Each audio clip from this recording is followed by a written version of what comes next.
Hello, welcome to ECE 100, Introduction to Early Childhood Education. My name is Dr. Kate Zielinski. I am your faculty person for this course. I would like to take a moment and introduce our syllabus to you. I'm going to do this in several small video segments as the document is quite large, and that way if you have any questions about a particular aspect of the course, you can rewatch a specific video. So let's get to it.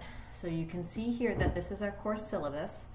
A syllabus, in case you're unfamiliar with that term, is basically an outline of everything that you and I are going to cover with this course this semester.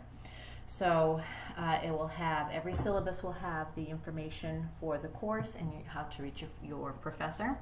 So my office, you can see right here, is located in 319I. That is on main campus, building 3.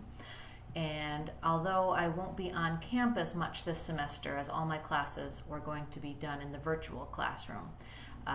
So if you do need to see me, I would encourage you to reach out to make an appointment to have virtual office hours at a time that you and I can both log onto the computer or have a phone call. So my office number is right here. My email is kzielinski@luzerne.edu. So our office hours, and what I want to say about office hours is that in high school, perhaps you would view going to talk to your teacher after class or going down to the principal's office or something like that as something negative, that something bad has happened or that there's a struggle of some sort. In college, office hours are a little bit different. It's basically an open door policy where any student can have access to their professors. So you certainly can come to discuss any concerns or problems that you're having with the course, maybe a concept that you didn't fully understand or an assignment that you're having difficulty with, and your faculty member is going to be able to sit and help clarify that with you. But you can also come and talk to me about any questions that you have about the major, any questions you have about registering for classes for the upcoming semester, anything at all. So it doesn't have to necessarily be predicated on something that's bad that's happening. So I just wanted to kind of clarify that right off the bat, that we're here, we're fully expected to maintain an open line of communication with our students, and I enjoy that. I enjoy getting to talk one-on-one with my students and learning a little bit about you. It makes for a better teacher-student relationship, I think. So don't hesitate to contact me. So we can do office hours through a phone call. We can do office hours just through email chats if that's easier. We can also do like a FaceTime as well. On Blackboard Collaborate, there's a feature where we can share screens. So if you're having a concern with a particular assignment, perhaps you can upload your document and we can look at it together in real time, and I can give you feedback and some support in that way. So it's really helpful. It'll be a little bit different this semester due to the COVID virus, but we will manage to make it work. So down here you can see that there are 3 credits for this course, and that there's no prerequisite. So a prerequisite is a course that you have to take before another course. And since this is ECE 100, this course right here is the prerequisite for any other ECE course that you want to take. So it is very important to pass this class. By not getting a C or better in this class, you're going to be barred from registering for any other ECE courses down the line.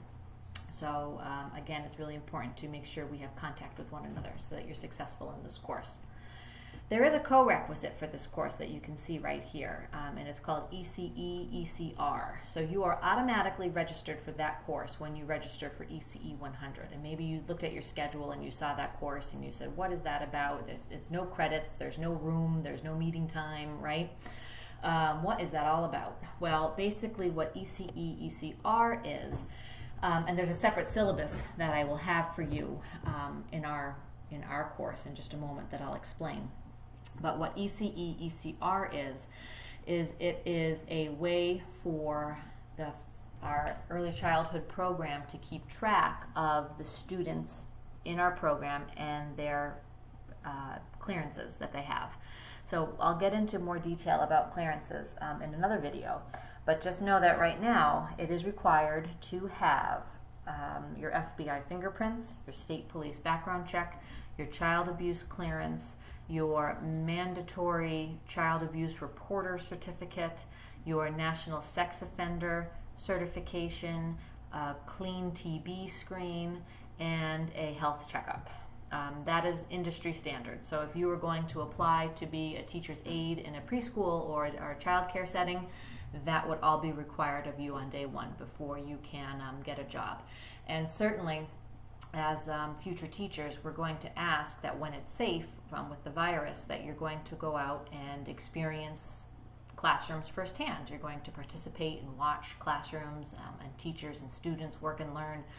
It would be really unethical not to ensure that every student we send out to interact with children was not a convicted felon or have child abuse charges on their record. So that's what that ECE ECR is. It's 0 credits, which means you're not paying for it, and it will be graded on a pass or repeat. So you'll get your grades at the end of the semester, and if you turn in all of your clearances, you will get a P, and you'll be able to move forward in the early childhood program. If you're missing even one of those items, you will get an R, which stands for repeat. That will not impact your GPA because it's 0 credits, but you will not be able to move forward in the ECE program until you submit to me whatever item is missing. So we'll talk a little bit more about those clearances in another video. But that's just a heads up. That's what ECE ECR is. So for the textbooks for this course, there are 3 that you need here.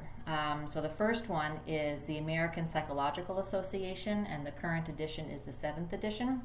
This is a guide that perhaps you're familiar with, maybe from high school. Maybe you heard of different writing styles like APA and MLA and Chicago style. Maybe that's ringing some bells. Maybe you're taking an English composition course this semester along with this course, and your faculty person in that course will be talking about the differences between APA and MLA.